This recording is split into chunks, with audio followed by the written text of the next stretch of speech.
23岁一透早，市长会提协同台南市教育局长郑兴辉共同来到准备要动土的东区平西路段非营利幼儿园新建分社的工程地。市府想要提升公共幼儿园的注册率，不断积极地推动幼儿园高品质教育，更有提升学习环境。平时营区的非营利幼儿园、育文国小幼儿园的一个动土，大家知道，在东区很多年轻的爸爸妈妈，他们平常要工作，但是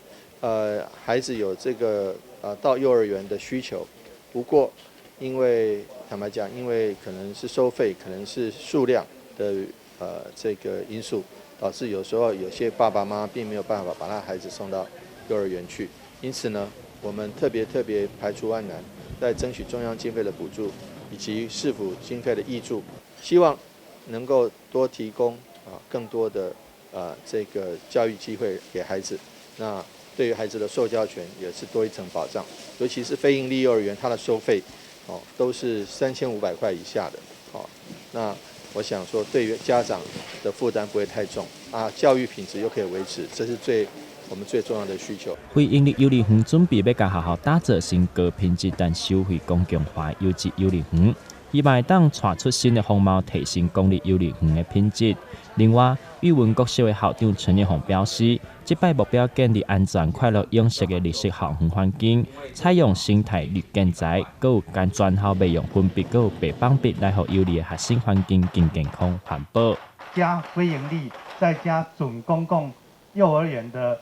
服务量呢，可以达到86.3%，也就是说10个里面呢，会已经有将近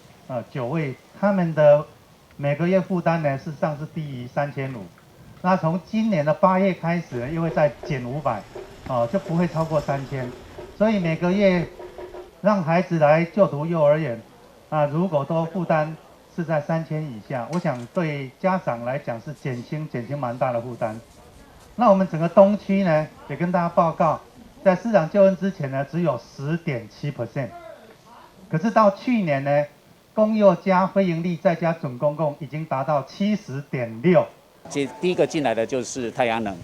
那第二个进来的是未来的装修。那么未来的装修的话，我们也是以环保的建材跟教学的品质为主所以它在这个刚才提到了这个幼儿园目前是一个指标性的幼儿园。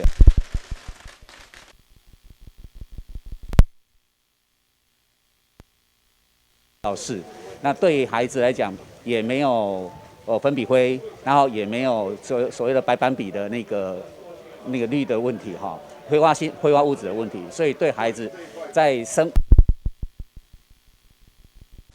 东港嘛，真侪市员和贵宾共同来参与动土的典礼。幼儿园计划会用480个工作日来完工，预计会伫113年完工，会是一间会当提供予台南市民的家长优质公立高品质幼儿园，实在让人非常的期待。台南新闻刘品言采访报道。